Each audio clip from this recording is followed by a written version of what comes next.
মেয়েদেরকে বলা হচ্ছে যে সে কর্পোরেট ওয়ার্ল্ডে যদি সে 30,000 টাকার বেতনে চাকরি পায় এটা তার জীবনের সফলতা। এখানে সে সম্মান খুঁজে পায়, কিন্তু মেয়েদের সম্মান ওই 30,000 টাকা চাকরি করার মধ্যে না। মেয়েদের সম্মান হচ্ছে তার বাবা, তার মা, তার সন্তান এবং ভবিষ্যতে তার স্বামী এবং তার সন্তান, এদের জন্য খাবার তৈরি করা, এদের ঘর সংসার দেখে রাখা, যেটা আমরা এখন তুচ্ছ বানায় ফেলছি। এই কথাটা বললে মানুষ কি ঘর দেখা, ঘরে থাকা, এইটা কি আমাকে কি ঘরের বানানো আটকে রাখার জন্য তৈরি করা হয়েছে? ফিলিস্তিনিতে মানুষ, বাচ্চারা খুন হচ্ছে, তাদের জন্য তো আমাদের কিছু করা আছে। সারা দুনিয়াতে অনেক জায়গায় অন্যায্য অন্যায় হচ্ছে। কারণ আমি মনে করতেছি যে আমি তো খেয়ে পরে বেঁচে থাকলেই হইলো, আমার তো কোনো টেনশন নাই, আমার তো উদ্যম থাকবেই না। আর খেয়ে পরে বেঁচে থাকলে হইলো, এটা তো আব্বা দিচ্ছে, আমার কাজ করার কি দরকার? আমি দেখছি এদেরকে কিন্তু মোটিভেট করে টাকা না, যে আমি এই প্রবলেমটা সলভ করে কত টাকা কামাই করতে পারলাম, এটা না। তাদেরকে মোটিভেট করে এই প্রবলেমটা আমি সলভ করতে পারলাম কিনা, এটা খুব কঠিন একটা কমপ্লেক্স পাজল, এই পাজলটা আমি সলভ করতে পারলাম কিনা, সলভ করতে পারার মতো তাদের একটা আনন্দ পায় তারা। আমি আসলে রাসূলুল্লাহ সাল্লাল্লাহু আলাইহি সাল্লামের মতো হইতে চাই, মানে যিনি একটা পৃথিবীর সভ্যতার গতিপথ বদলাই দিয়েছেন। আমি আসলে সাহাবীদের মতো হইতে চাই, যাদের হাতে লক্ষ লক্ষ মানুষ মুসলিম হইছে অথবা মানুষ মুসলিম হবে এই পথটা খুলে দিয়েছেন। আমি মনে করলাম যে আমি আসলে অনেক বড় কিছু করতে চাই, অনেক গ্রেট কিছু হইতে চাই। করতে গিয়ে আমি আসলে স্কুল ড্রপ দিয়ে দিলাম। এখন স্কুল ড্রপ দিয়ে আমরা একজনকে দেখি যে তারা সাকসেসফুল, কিন্তু আরো তো আসলে 99,999 জন মানুষকে দেখি যারা সাকসেসফুল না। এই কারণে আমি বলি যে আপনি এইটার সাথে থাকেন, চলেন, এই মানুষের সাথে মিশে চলাটাও একটা গুণ। কিন্তু রাসূলুল্লাহ সাল্লাল্লাহু আলাইহি ওয়াসাল্লাম যেটা করছেন, সমাজের সাথে মিশে চলছেন, কিন্তু সমাজের খারাপ জিনিসগুলোকে অ্যাকসেপ্ট করেন। আমি যে সুদ খাচ্ছি, আমি যে সুদের টাকা বেতন নিচ্ছি, আমি সুদ সিস্টেমটাকে আমি লালন পালন করতেছি, এই সুদ সিস্টেমটা এই মানুষটা এত গরিব কিভাবে হইলো? কারণ আমাদের এই সুদ ভিত্তিক অর্থনৈতিক ব্যবস্থার কারণে সে এত গরিব হয়েছে। তার সম্পদ শোষণ করে আমি নিয়ে আসছি, এই কারণে আল্লাহ সুবহানাহু ওয়া তাআলা সুদ নিষিদ্ধ করছেন।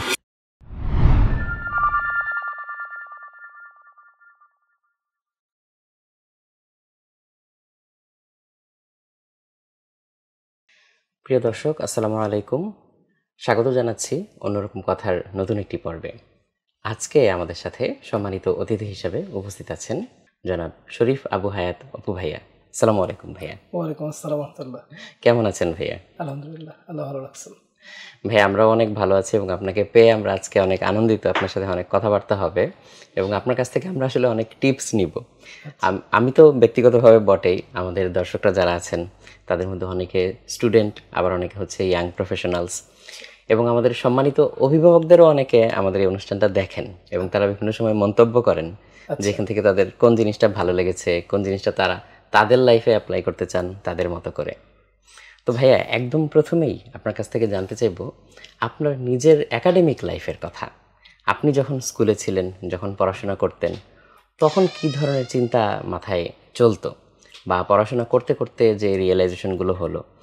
যেমন অনেক সময় আমরা ডিসিশন নিতে সমস্যায় ভুগি না, যে আমি কি আসলে সায়েন্স নিয়ে পড়াশোনা করব নাকি সায়েন্সের বাইরে যাব, কিংবা সায়েন্স নিয়ে পড়াশোনা করলেও কোন সাবজেক্ট নিয়ে পড়াশোনা করব। সো এডুকেশনাল লাইফে এরকম অনেকগুলো স্টেজ থাকে আমাদের, যে আবার দেশেই থাকবো নাকি বাইরেও পড়তে যাব, এরকম অনেক কিছু থাকে। সো আমরা যদি আজকের আলোচনাটা আপনার এডুকেশনাল লাইফ দিয়ে শুরু করি, একাডেমিক লাইফ দিয়ে শুরু করি, তাহলে কেমন হয় ভাইয়া? আমি তো পড়ছি সেন্ট জোসেফ স্কুলে। তো আমার ডিসিশন মেকিংটা শুরু হয় হচ্ছে 8 থেকে 9-এ যাওয়ার সময়। আমাদের স্কুলে একটা নিয়ম ছিল যে কিছু কিছু ছাত্রদেরকে সায়েন্স দেওয়া হইতো না, যেমন যাদের ম্যাথ এবং সায়েন্সের রেজাল্ট ভালো না, নাম্বার তারা ভালো পায় না, তাদেরকে আর্টস ছিল, আর্টসে দিয়ে দেওয়া হইতো। এখন কি অবস্থা জানি না। আর যাদের রেজাল্ট ভালো তাদেরকে আসলে সায়েন্সে দেওয়া হইতো, এরকম একটা ব্যাপার ছিল, বিশেষ করে ম্যাথ এবং সায়েন্সে। তো ওই সময় দেখা যায় খুব কম মানুষ ছিল যে যারা সায়েন্স পাইছে, হ্যাঁ, কিন্তু সায়েন্স না নিয়ে তারা আর্টস বা কমার্স আসছে, এরকম হইতো। তো আমাদের স্কুলের নিয়মটা ওরকম ছিল। আমি অন্যান্য স্কুলের কথা জানি না, কিন্তু ডিসিশনের মেকিংয়ের ব্যাপারটা কিছুটা থাকে। যেমন আমার যে বন্ধুটা গিয়েছিল, ও সিদ্ধান্ত নিয়েছিল যে সে সায়েন্স পড়বে না, সে জানতো যে সে কোথায় যাবে। তো এটা বেশিরভাগ ক্ষেত্রে হয় না, বেশিরভাগের ক্ষেত্রেই একটা ভাসমান অবস্থা থাকে। মানুষজন চিন্তা করে যে আমাদের সব দরজা খোলা থাক, এবং সে যদি আমি সায়েন্স পড়ি, সায়েন্সের থেকেও তো ইচ্ছা করলে আর্টস বা কমার্সে চলে যেতে পারবো, কিন্তু আর্টস বা কমার্স পড়লে তো আর সায়েন্সে ব্যাক করতে পারবো না, এরকম একটা ব্যাপার তো থাকি। তো এই বাংলাদেশের অবস্থা যদি আমি চিন্তা করি ওই পরিপ্রেক্ষিতে, যে আমার যেটা মনে হয় যে আমাদের এই আলাপগুলা, ক্যারিয়ার আলাপগুলা আরও আগে, বিশেষ করে 7-8-এ আসা উচিত। বারবার এই কথাগুলো ওঠা উচিত যে আমরা আসলে কি ধরনের ক্যারিয়ার, কোনটা করতে চাই, এবং একটা ছেলের কোনটা আসলে ভালো লাগে, সেই জিনিসগুলোর দিকে একটু নজর দেওয়া, এটা আসলে আরও আগে করা উচিত। তা আমার ব্যক্তিগত কথা যদি আমি বলি, যে আমি যেরকম সায়েন্স পাইছি, সায়েন্স গেছি, কিন্তু আমি অঙ্ক ভালো পারতাম না, অথবা আমি মনে করতাম আমি অঙ্ক ভালো পারতাম না, কারণ আমার কাছে পরবর্তীতে কর্মজীবনে এসে আমার কাছে মনে হয়েছে আমি অন্য অনেকের থেকে অঙ্ক ভালো পারি, কিন্তু ওই সময়ে কোনো একটা কারণে মনে হতো অঙ্ক ভালো পারতাম না, অঙ্ক খুব ভয় লাগতো। তো আমি হায়ার ম্যাথ নেই, তো আমি একটা দুর্নীতি করছিলাম আর কি। আমি জেনারেল ম্যাথের সাথে জেনারেল ম্যাথ তো কম্পালসারি ছিল আমাদের সময়, আমি অ্যাকাউন্টিং নিছিলাম আর বায়োলজি ছিলাম বা বায়োলজি নিছিলাম। আমার পর চিন্তাটা ছিল এরকম যে আমি যেহেতু ভবিষ্যতে ব্যবসা করতে চাই, তো সুতরাং আমার অ্যাকাউন্টিং থাকলো, আমার অ্যাকাউন্টিংয়ে নলেজটা কাজে লাগবে, যদিও কোনো কাজে লাগে নাই, 9-এ পড়ছিলাম।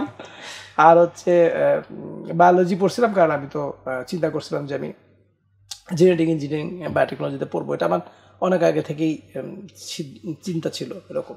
তো এখন আবার পড়তে পড়তে কিছু সময় শুনলাম যে ঢাকা ইউনিভার্সিটিতে জেনেটিক ইঞ্জিনিয়ারিং ডিপার্টমেন্ট খুলছে, তখন আমি 1999 সালে কথা বলতেছি। তো ওই সময় শুনলাম যে ঢাকা ইউনিভার্সিটিতে খুলছে, তাহলে ঢাকা ইউনিভার্সিটিতে খুললে তো ঢাকা ইউনিভার্সিটিতে ভর্তি হওয়ার জন্য কী লাগবে, তো শুনলাম যে ম্যাথ লাগবে কিনা, তো বললো যে না ম্যাথ লাগবে না, তখন আর নিলাম না, নাইলে আমার চিন্তা ছিল দরকার হলে আবার ম্যাথ নিয়ে নিব যদি দরকার হয়, এরকম একটা ডিটারমিনেশন ছিল। তো এই যে সময়টা মূল কথা হচ্ছে যে আমার জীবনের কতটুকু হয়তো সামান্য একটু বললাম, কারণ ওই সময় যে আমরা খুব ভালো জেনে বুঝে সিদ্ধান্ত নিচ্ছি এরকম না, হয়তো একজনের কথায় প্রভাবিত হয়ে একটা সিদ্ধান্ত নিচ্ছি, কিন্তু সিদ্ধান্ত নেওয়ার প্রসেসটা আসলে এরকম হওয়া উচিত না। সিদ্ধান্ত নেওয়ার একটা প্রসেস, আজকে যদি বলি যে টিপস দিয়ে শুরু, তাহলে শুরুর প্রথম টিপসটা হবে যে আমি সিদ্ধান্ত নেওয়ার প্রসেসটা এখানে যারা দেখবে, বিশেষ করে যারা ইয়ং প্রফেশনালস বা উৎকর্ষের ছাত্র যারা 8-9 বা 9-10 পরে যারা, তাদের জন্য আমি বলি সিদ্ধান্ত নেওয়ার প্রসেসটা হচ্ছে যে আমাদেরকে সাবজেক্ট যে অভিজ্ঞ তার সাথে পরামর্শ করতে হবে। মানে এরকম একজন কথা বললো যে অনেক সময় অনেক মানুষ কথা বলে না, রাজা উজির মারে, তো মানুষ চা খাইতে খাইতে চার ইয়েতে বসে কত কথা বলে যেগুলো আসলে কোনো ভিত্তি নেই। তো এই কারণে যে যেমন আমি যদি আমার উচিত ছিল যে আমি জেনেটিক ইঞ্জিনিয়ারিং পড়তে চাই, তাহলে আমার আসলে জেনেটিক ইঞ্জিনিয়ারিংয়ে পড়ছে এরকম কারোর সাথে পরামর্শ করার দরকার ছিল, খুঁজে বের করে দেওয়া ছিল, বা জেনেটিক ইঞ্জিনিয়ারিং না হলেও অ্যাটলিস্ট বায়োকেমিস্ট্রি যারা ধারে কাছে সাবজেক্টে আছে, বা মলিকুলার বায়োলজি, এরকম কারোর সাথে আমার খুঁজে বের করার দরকার ছিল, নেট খুঁজে, যে আমি তো আসলে ভবিষ্যতে এরকম হতে চাই। কারণ আমি একটা চিন্তার উপরে কাজ করছি, আমার চিন্তাটা ঠিক কিনা এটা ভ্যালিডেশন করার জন্য ওই সাবজেক্ট ম্যাটারে, ওই বিষয়ে যে অভিজ্ঞ তার সাথে পরামর্শ ছাড়া কোনো গতি নেই। তো এখন আমার কাছে মনে হয়েছে যে আমার রিজনিংটা আমি বলি যে আমার কাছে মনে হয়েছে 1948 সালে ট্রানজিস্টার আবিষ্কার হয়েছে, আর 2000 সালে ওই সময় আমাদের সময় একটা সিএসসির একটা বুম, তাহলে সবাই খালি সিএসসি পড়তে চায়, সবাই সিএসসি পড়তে চায়। তো ওই সময়টায় হিউম্যান জিনোম ম্যাপটা রিভিল হয়েছে, হিউম্যান জিনোম ম্যাপ প্রজেক্টটা কমপ্লিট হয়েছে। তাহলে আমি চিন্তা করছি যে তাইলে আমি যখন পাশ করে বের হবো তখন নিশ্চয়ই বায়োটেকনোলজির একটা বুম থাকবে, তো অনেক কিছু করার অপশন থাকবে, তাহলে আমি কারণে বায়োটেকনোলজি বা জেনেটিক ইঞ্জিনিয়ারিং করতে চাই, এরকম একটা চিন্তা। তো এই যে চিন্তাটা আসলে কতটুকু আসলে অতটা ঠিক ছিল না, কিন্তু এই চিন্তাটা, তো সুতরাং এই চিন্তাটা ঠিক ছিল যে না, এটা ওই মানুষদের সাথে পরামর্শ করলে হয়তো আমি বুঝতে পারতাম। তো এই কারণে ডিসিশন মেকিংয়ের একটা প্রথম স্টেপ হচ্ছে যে আমি যেটা করতে চাচ্ছি বা আমি যেটা ভাবতেছি, আমার এই ভাবনাটা ঠিক কিনা, এটা যারা এই ব্যাপারে জানে, অভিজ্ঞ, যাদের বয়স বেশি, তাদের সাথে পরামর্শ করা, বন্ধুবান্ধব না। দ্বিতীয়ত যেটা প্রসেস, সেটা হচ্ছে ইস্তিখারার নামাজ পড়া, যে 2 রাকাত ইস্তিখারা, একটা হচ্ছে মানুষ, অভিজ্ঞ জ্ঞানী মানুষের সাথে পরামর্শ, আর একটা হচ্ছে আল্লাহর সাথে পরামর্শ। তো আল্লাহর সাথে পরামর্শ কিভাবে হবে? আল্লাহর সাথে পরামর্শ করার জন্য 2 রাকাত ইস্তিখারা সালাত পড়তে হয়, এবং এই একটা ইস্তিখারা একটা দোয়া আছে, সেই সালাত পড়ার পরে দোয়াটা করতে হয়। দোয়াটা পড়ার পরে আল্লাহ সুবহানাহু ওয়া তাআলা তার মনের মধ্যে কিছু চিন্তার একটা চেঞ্জ এনে দেন, যে চেঞ্জটা আনার পরে সে যদি ঠিক থাকে তাহলে সে ওই কাজটা তার জন্য সহজ করে দেন, আর তার যদি কোনো একটা সমস্যা থাকে বা তার চিন্তা যদি ঠিক না থাকে, তাহলে আল্লাহ সুবহানাহু ওয়া তাআলা তাকে সঠিক চিন্তাটা দেন এবং সঠিক রাস্তায় তাকে গাইড করেন। এটা কিভাবে গাইড করেন, এটা এরকম কোনো সিস্টেম নাই, হয়তো মনের মধ্যে চিন্তাটা উদয় হয় অথবা পারিপার্শ্বিকতা চেঞ্জ হয়, এরকমভাবে জিনিসটাকে প্রসেস করেন। কারণ আমরা সিদ্ধান্ত যদি নেই, ছোটোবেলা থেকে যদি সিদ্ধান্ত নেয়, এই 2টা প্রসেস ফলো করি, তাহলে দেখা যাবে যে আমাদের রাসূলুল্লাহ সাল্লাল্লাহু আলাইহি ওয়াসাল্লাম যে ওয়াদাটা করছেন যে কেউ যদি ইস্তিখারার সালাত আদায় করে এবং পরামর্শ করে, তাহলে সে তার কোনো সিদ্ধান্তের জন্য আফসোস করবে না। যেখানে আমরা আমাদের বহু সিদ্ধান্তের জন্য আফসোস করি বড় হয়ে, যে এটা কেন করলাম, ওই সময়টা যদি না করতাম, তাহলে এই সিদ্ধান্তটা না, এই প্রসেসটা ফলো করলে আমাদেরকে আফসোস করতে হবে না, ইনশাআল্লাহ। ভাই, আপনার কথা থেকে একটা ছোট্ট পয়েন্ট যদি পিক করি, সেটা হচ্ছে যে আমরা অনেক সময় বড় কারোর সাথে বা অভিজ্ঞ কারোর সাথে পরামর্শ না করে নিজেরাই অনেক সময় মনে করি যে না, আমরাই তো ভালো বুঝি, বন্ধু বান্ধবরাই তো সবচেয়ে ভালো বুঝে, ওরাই তো সবচেয়ে ভালো চায়। বাট আমরা অনেক সময় ভুলে যাই যে আমি আসলে লাইফের যে স্টেজে আছি, হয়তো আমার বন্ধু বান্ধব ওরাও আসলে এই জায়গাটাতেই আছে, সো হয়তো আমার চেয়ে বেশি দূর ওরাও অনেক সময় দেখতে পাচ্ছে না। হ্যাঁ, অনেকে থাকে তারা অনেক ঘাটাঘাটি করে, তারা হয়তো অনেক ইনফরমেশন জানে যেটা আমার মাথায় নেই, সেক্ষেত্রে সেটা একটা প্লাস পয়েন্ট ডেফিনেটলি। বাট অনেক সময় আমরা হচ্ছে ওই এক্সট্রা মাইলটা আসলে যেতে চাই না, যার কারণে পরবর্তীতে এই ডিসিশনগুলো নিয়ে হচ্ছে অনেক সাফার করতে হয়। সো এটা একটা মানে ডেফিনেটলি একটা পয়েন্ট হতে পারে ভাইয়া। ভাইয়া এরপরে হচ্ছে বাকি একাডেমিক লাইফে আপনি হচ্ছে ডিসিশনগুলো কিভাবে নিলেন? তো ইন্টারমিডিয়েটের সময়ও আমি আবার ওই চিট করলাম। ইন্টারমিডিয়েটের সময় আমি ম্যাথ নেই আমি বায়োলজি নিলাম, এবার বায়োলজির সাথে আবার কম্পিউটার সায়েন্স নিয়েছি। তো এটা নিয়ে আসলে কাজ করার অপশন আছে, এই যে যারা ম্যাথ ভয় পায়, এবং আমি ছাত্রদেরকে এবারও এখানে আর একটা টিপস দিই এখানে, সেটা হচ্ছে যে আমার কাছে মনে হয় যে আমার ম্যাথের যে ভীতি এটা তৈরি হয়েছিল আমার ক্লাস 5-এ। আমার এক বন্ধু আমাকে বলছিল, মানে বন্ধু ছিল আর কি, কিন্তু সে এক ক্লাস উপরে পড়তো সেন্ট জোসেফেই, সে বলছিল ক্লাস 6-এর ম্যাথ অনেক কঠিন। এই যে আমার মাথায় ঢুকে গেল ক্লাস 6-এর ম্যাথ অনেক কঠিন, এই যে আর সারা জীবনে ম্যাথ যে কঠিন, এই চিন্তা থেকে আমি বেরোতে পারলাম না। মানে সারা জীবন বলতে স্টুডেন্ট লাইফ আর কি। পরবর্তীতে আমি বুঝছি যে অনেকে যে অঙ্ক ক্যালকুলেটর দিয়ে করে, এটা আমি মাথায় করতে পারি, আর অনেক জিনিস আমি অনেক ইজিলি দেখতে পারি, ডিকনস্ট্রাকশন করতে পারি, যেটা ম্যাথের জন্য খুব গুরুত্বপূর্ণ। তাহলে তো আমি ম্যাথে খারাপ না। তাহলে এই যে আমি একটা জিনিস হচ্ছে আমি আসলে একটা জিনিস পারি না, এটা হইতেই পারে, কিন্তু আমি একটা জিনিস পারি, কিন্তু আমি একটা শিকল দিয়ে আমাকে বেঁধে রাখলাম যে পারি না শিকল দিয়ে, এটা তো খুব খারাপ জিনিস। তো এই কারণে আমি মানে এটা একটা পরামর্শ দিব যারা ওই কম বয়সী, যে বন্ধু বান্ধব যখন অনেক সময় অনেক কথা বলবে যে এটা কঠিন, এই কথাটা যদি কখনো কেউ বলে যে এটা অনেক কঠিন, তাহলে এটা মাথা থেকে বের করে দিতে হবে, এবং এটা একটু আমলে নেওয়া যাবে না যে আল্লাহ সুবহানাহু ওয়া তাআলা পৃথিবীতে এমন কোনো কিছু সৃষ্টি করেন নাই যেটা মানুষ পারবে না। সবই পারবে, একটা জিনিস সহজে পারবে, আর একটা হয়তো একটু তার কষ্ট বেশি হবে করতে, কিন্তু কঠিন আমি পারবো না, তুমি পারবা না, এই কথাগুলো যদি কেউ বলে, এই মানুষদের থেকে, এরা হচ্ছে নেগেটিভ মানুষ, এদের থেকে একটু দূরে থাকতে হবে, এবং এদের কথাবার্তা একেবারে আমলে নেওয়া যাবে না। তো এরপরে ইন্টারমিডিয়েটে আমি বায়োলজির সাথে কম্পিউটার সায়েন্স নিলাম। ইন্টারমিডিয়েটের সময় আবার আমার একটু চিন্তা চেঞ্জ আসছে। আমার চিন্তা হচ্ছে যে আমাকে এখন অনেক বেশি নাম্বার তুলতে হবে, অনেক বেশি নাম্বার তুললে আমাদের সময় ঢাকা বোর্ডে ফার্স্ট ব্যাপারটা ছিল, অ্যাকচুয়ালি আমরাই লাস্ট যারা ফার্স্ট সেকেন্ড স্ট্যান্ড করতো, তখন মানুষ ম্যাট্রিকে ইন্টারমিডিয়েটে স্ট্যান্ড করতো। আমার টার্গেট ছিল যে আমাকে ইন্টারমিডিয়েটে স্ট্যান্ড করতে হবে, একটা আউটস্ট্যান্ডিং রেজাল্ট করতে হবে, করলে আমি আমেরিকায় পড়তে চলে যাব, তাহলে আমার রেজাল্ট খুব ভালো হয়ে গেলে আমাকে বাইরে নিবে। এখন ওইটাও কিন্তু একটা কথা যে আমাকে ওই যে এটা নিজের চিন্তা, আমি কোনো কারোর সাথে এই চিন্তাটা ঠিক আছে কি না এটা কারোর সাথে পরামর্শ করিনি, যেটাকে ভ্যালিডেশন বলে, চিন্তার ভ্যালিডেশন করিনি। তো ফলে আমি পড়াশোনা করলাম, খুব ভালো ফাটায় পড়াশোনা করছি, মনে 15-16 ঘন্টা করে পড়তাম ইন্টারমিডিয়েটে থাকতে। তো কিন্তু আমার ওই রেজাল্ট আসলে ওই কাঙ্ক্ষিত রেজাল্ট আসলো না ওই কারণে। এবং তারপরও দেখলাম যে পরীক্ষা দেওয়ার পরে দেখলাম যে আমি যেরকম মনে করছি যে রেজাল্ট খুব ভালো হইলে ফার্স্ট সেকেন্ড হইলেই মনে হয় 1 থেকে 20-এর মধ্যে থাকলে আমেরিকান ইউনিভার্সিটি আমাকে নিয়ে যাবে, ব্যাপারটা এরকমও না। তাদের একটা আলাদা প্রসেস আছে, তারা বাংলাদেশে এসএসসিতে কে বা এইচএসসিতে কে ভালো রেজাল্ট করছে এটার উপর নির্ধারণ করে তারা ইয়েতে নিবে না, তারা তাদের ইউনিভার্সিটিতে ভর্তি করে না। এটা পাশ করার পরে বুঝতে পারলাম। তো কিন্তু তারপর আলহামদুলিল্লাহ আল্লাহ সুবহানাহু ওয়া তাআলা ঢাকা ইউনিভার্সিটি ইঞ্জিনিয়ারিংয়ে যেটা পড়তে চেয়েছিলাম সেখানে আল্লাহ ভর্তি হওয়ার তৌফিক দিলেন। তো সেখানে পরে তো 4 বছর পরে শেষ করলাম। তো তারপরে চেষ্টা করলাম যে বাইরে মাস্টার্স করার জন্য। মাস্টার্স করার মূল উদ্দেশ্যটা ছিল আসলে পড়া না, কারণ আমার ছোটবেলা থেকে আমি বলছি যে আমার ছোটবেলা থেকে ইচ্ছা হচ্ছে ব্যবসা করার।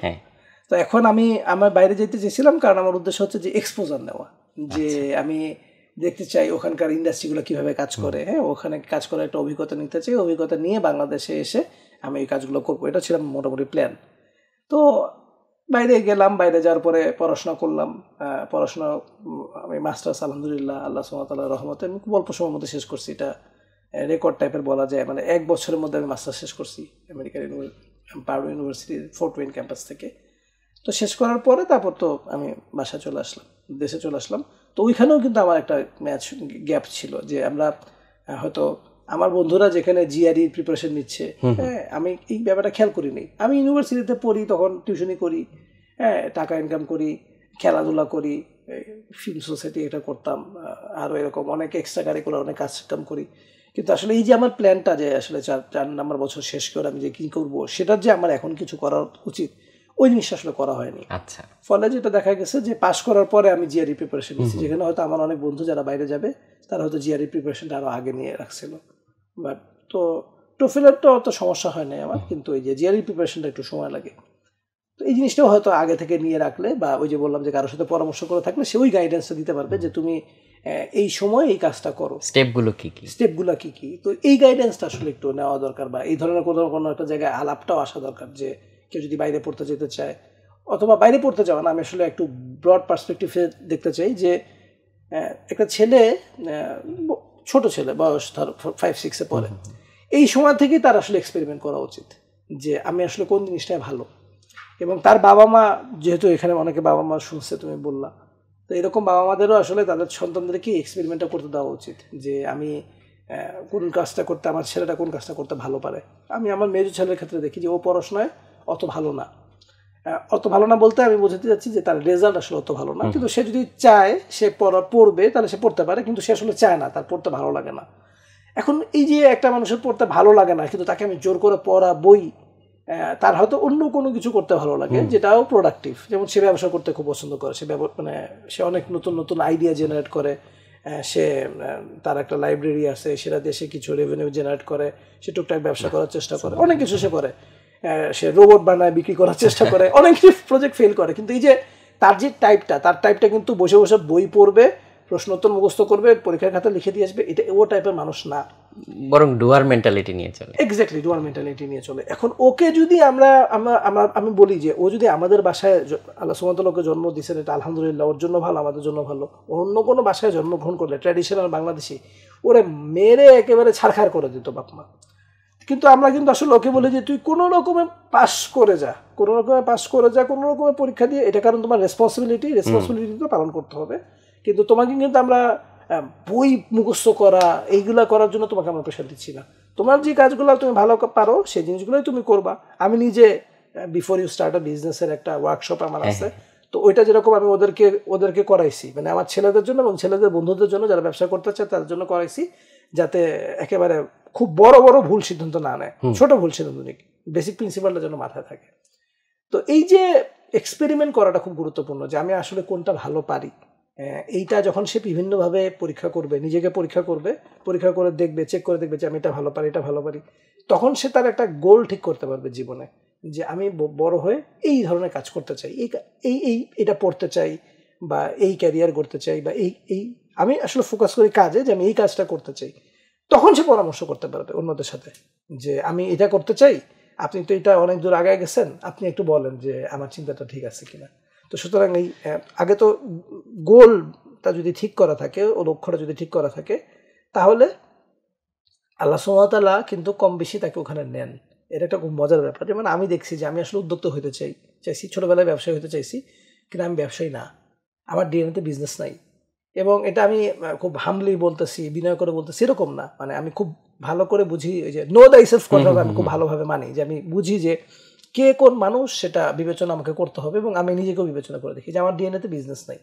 কিন্তু না থাকার পরেও আমি যে আসলে ব্যবসা করতে চাইছি, খুব আগ্রহ ছিল, এই কারণে আল্লাহ সুবহানাহু ওয়া তাআলা আমাকে অনেক দিকে ঘুরে টুরে নিয়ে আসছে, ব্যবসাতেই নিয়ে আসছেন।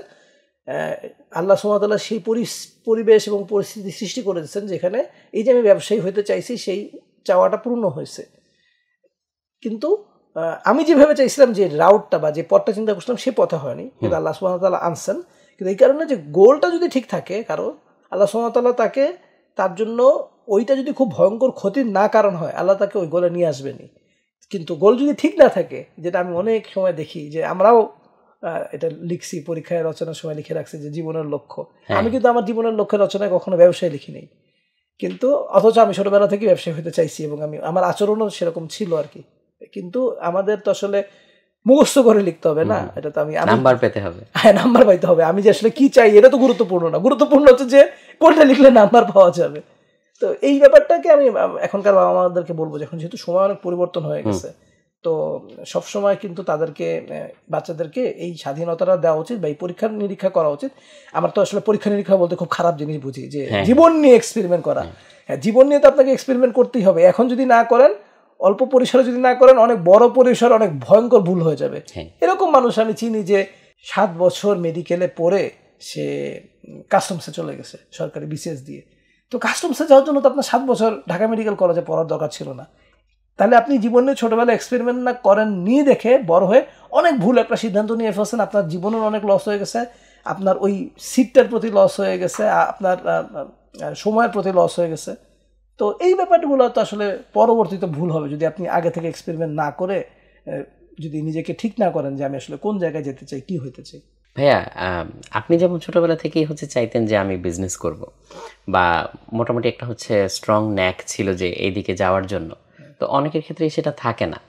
সো এই জিনিসটা আসলে ছোটবেলা থেকে মানে কাল্টিভেট করা যায় কিভাবে? একটা তো বললেন যে বাবা মা বাচ্চাদেরকে নিয়ে একটু সময় দিতে পারে, নিজেরা একটু দেখতে পারে যে তারা কোনটাতে আগ্রহ বোধ করে বা এরকম করে। আমাদের এডুকেশনাল সিস্টেমের মধ্যে কিন্তু এই জিনিসটা ভাইয়া নাই। সো বরং আমরা সবাইকে কাইন্ড অফ একটা ফ্যাক্টরি মডেলের দিকে ঠেলে দেই, যে সবাই স্টেপ বাই স্টেপ একই বই একইভাবে পড়ে একই পরীক্ষা দিয়ে বড় হবে।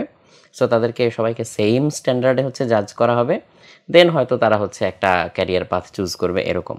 বাট এই যে শিক্ষা ব্যবস্থার মধ্যে যে এই জিনিসটা নেই, সো এইটা নিয়ে আসলে কি করা যায়? এখানে আপনার ওপিনিয়ন কি ভাইয়া? এখন ব্যাপার হচ্ছে যে আমরা তো সিস্টেম যখন নিয়ে কথা বলি সিস্টেম তো আসলে একটা ব্রড, মানে সে তো সমাজ নিয়ে কাজ করে।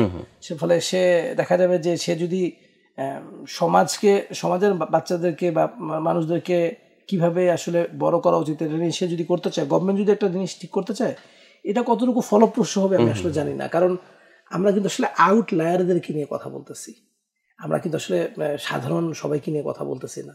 তো এরকম যদি থাকে যে কেউ যদি মনে করে যে হইতে চায় যে আমি আসলে আমার জীবনে বহু বড় কিছু করার ইচ্ছা নাই, মানে ঠিক আছে থাকেন।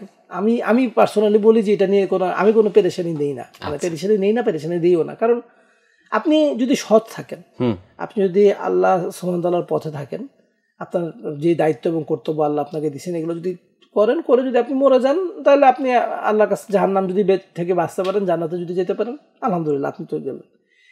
কিন্তু কেউ যদি বলে যে না আমি এরকম মিডিওকর হব না, আমি এরকম একটা ভেজিটেবল লাইফ লিড করবো না, আমি আসলে এক্সট্রাঅর্ডিনারি কিছু করতে চাই, আমি আসলে রাসূলুল্লাহ সাল্লাল্লাহু আলাইহি সাল্লামের মতো হতে চাই, যিনি একটা যিনি একটা পৃথিবীর সভ্যতার গতিপথ বদলাই দিয়েছেন, আমি আসলে সাহাবীদের মতো হতে চাই যে যাদের হাতে লক্ষ লক্ষ মানুষ মুসলিম হবে, কিছু লক্ষ লক্ষ মানুষ মুসলিম হইছে অথবা মানুষ মুসলিম হবে, এই পথটা খুলে দিয়েছেন।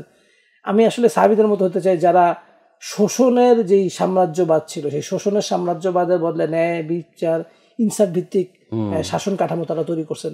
মানে তারা এক্সট্রাঅর্ডিনারি কাজ করছেন, তারা আউটলায়ার ছিলেন, তারা নর্মাল গ্রাফের মধ্যে প্লট করা যাবে এরকম মানুষ ছিলেন না। কারো যদি মনের মধ্যে এরকম বড় কিছু করার ইচ্ছা থাকে, যে সে চিন্তা করে আমি অনেক ইম্প্যাক্ট ফেলবে, অনেক গভীর প্রভাব সৃষ্টি করে ফেলবে, এরকম কোনো কিছু হবো, তাদের ব্যাপারে আমাদের আসলে আলাপ হইতে পারে যে তারা আসলে কি করতে পারে। তাদেরকে চাইতে হবে যে না আমি আসলে এরকম হইতে চাই, আমি এরকম মানে গ্রেট কিছু করতে চাই, অনেক বড় হইতে চাই। আর যারা মনে করবে আমরা ভাই আসলে মধ্যবিত্ত হব, মধ্যমানের হব, সবই মধ্য থাকবে, আমাদের জীবনের কোনো বড় আশা আকাঙ্ক্ষা নাই, তাদেরকে আসলে খুব বেশি বলে টোলে ঠেসেও দেওয়া যাবে না। কারণ আমি তাকে যতই আগ্রহ দেখাই, স্বপ্ন দেখাই, সে দেখে আবার সে ঘুমায় পড়বে। তো ঠিক আছে ভাই, আপনি অ্যাভারেজ হয়েছেন, অ্যাভারেজ হওয়ার কোনো সমস্যা নেই, আপনি খালি হারাম খায়েন না, আর আপনি আসলে আল্লাহর আনুগত্যের মধ্যে থাকেন, আল্লাহর আনুগত্য থেকে বের হন না, আপনার আখিরাতটাকে আপনি অ্যাটলিস্ট সিকিউর করেন, আপনি জাহান্নামে যান না, এটুকু করতে পারলে আপনি ঠিক আছে। কিন্তু যারা বড় কিছু করতে চায় এবং বড় স্বপ্ন দেখে, তাদের জন্য আমাদের এই পরামর্শটা হতে হবে যে সে যেন এই ট্র্যাডিশনাল এডুকেশন সিস্টেমের মধ্যে দিয়ে ভেসে চলে, কিন্তু এটা যেন তার ভিতরে ঢুকতে না দেয়। আমি যেটা বলতেছি যে এটা যে নৌকা যেরকম ভেসে চলে না, কিন্তু নৌকা তো ভিতরে পানি ঢুকতে দেয় না, বা ঢুকলেও সে সেচ করে বের করে দেয়। তো আমাদেরকে এই সিস্টেম দিয়ে চলতে হবে। এরকম আমি বলতেছি না যে আপনি রিভল্ট করেন, বিদ্রোহ করেন, সব বাদ দিয়ে দেন, পরীক্ষা এসএসসি পরীক্ষা দেওয়ার দরকার নেই, ইন্টারমিডিয়েট পরীক্ষা দেওয়ার দরকার নেই, আপনি আপনার মতো চলতে থাকেন, এটা আমি বলতেছি না। কিন্তু তবে কেউ যদি অতিরিক্ত বোল্ড হয়ে যায়, তাহলে তো আমি কেন বলছি না, অনেক সময় দেখা যায় যে আমি মনে করলাম যে আমি আসলে অনেক বড় কিছু করতে চাই, অনেক গ্রেট কিছু হতে চাই, করতে গিয়ে আমি আসলে স্কুল ড্রপ দিয়ে দিলাম। এখন স্কুল ড্রপ দিয়ে আমরা একজনকে দেখি যে তারা সাকসেসফুল, কিন্তু আরও তো আসলে 99,999 জন মানুষকে দেখি যারা সাকসেসফুল না।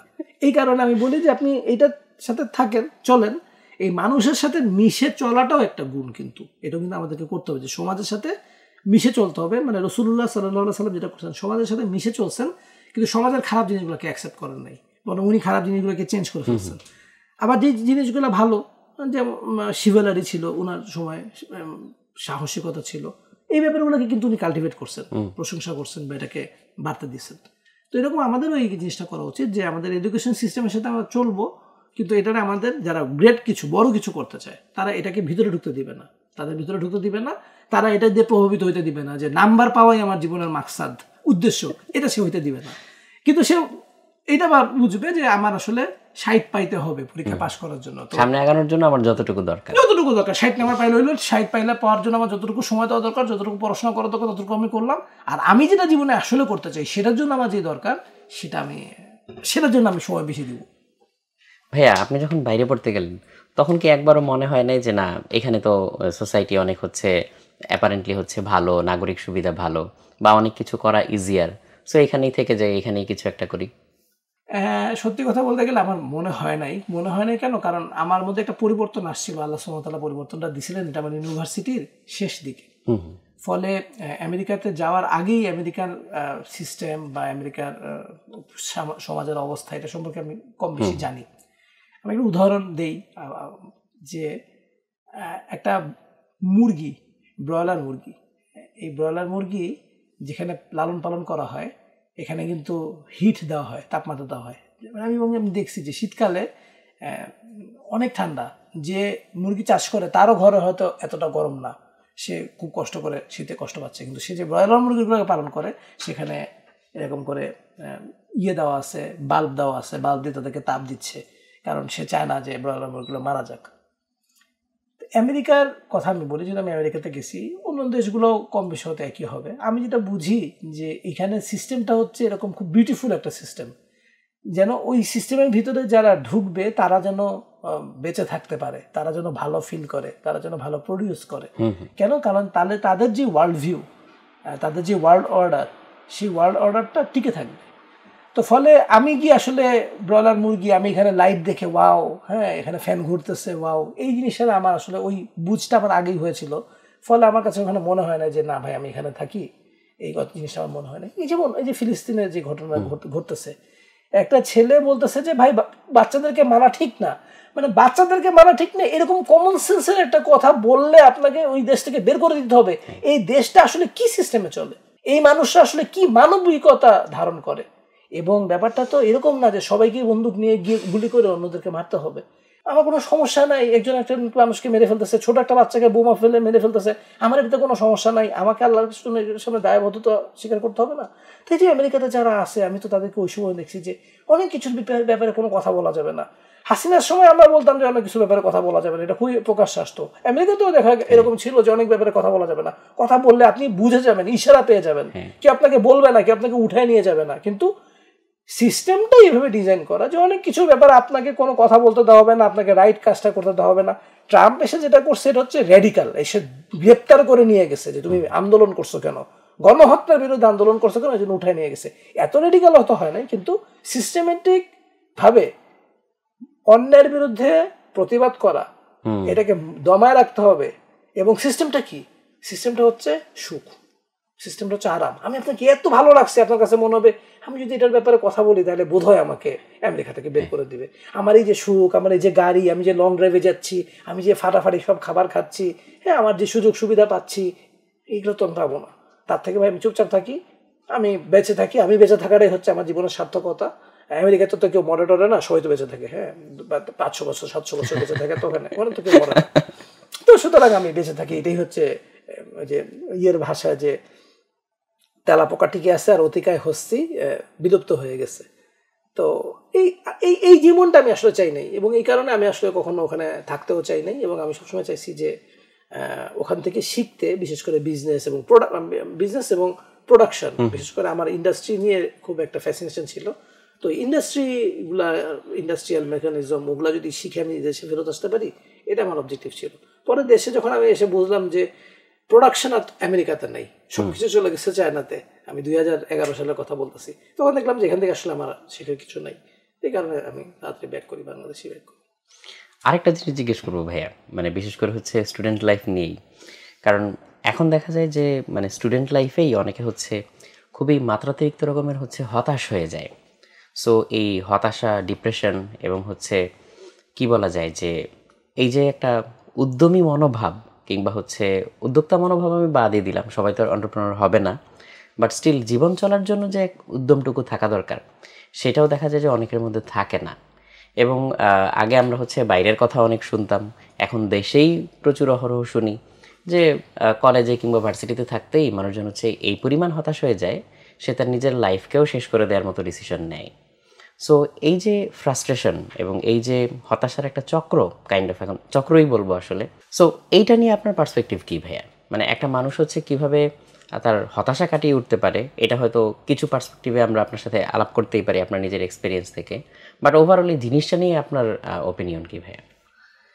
তুমি যখন কথাগুলো বলতেছো মানে সত্যিকার অর্থে আমার এক নম্বর হচ্ছে মানে লোম শিহরণ দিচ্ছে যেরকম, এবং ধরো আমার চোখের কোনায় পানিও চলে আসছে। মানে আমরা পারিবারিকভাবে আলহামদুলিল্লাহ আমরা অনেক স্ট্রাগল করে বড় হয়েছি। মানে আমার আম্মা খুব সৎ মানুষ ছিলেন, উনি ঢাকা কলেজের শিক্ষক ছিলেন, কিন্তু তারপরে উনি কখনো টিউশনই করতেন না। আমার আব্বা উনি ব্যবসায়ী হইতে চাইতেন, কিন্তু উনি ব্যবসায়ী ছিলেন না, ফলে দেখা যেত যে উনি যে ব্যবসা করতেন সে ব্যবসা উনি লস করছেন, রহিমাউল্লাহ, উনি মারা গেছেন, আমি আল্লাহ ওনার জন্য দোয়া করি।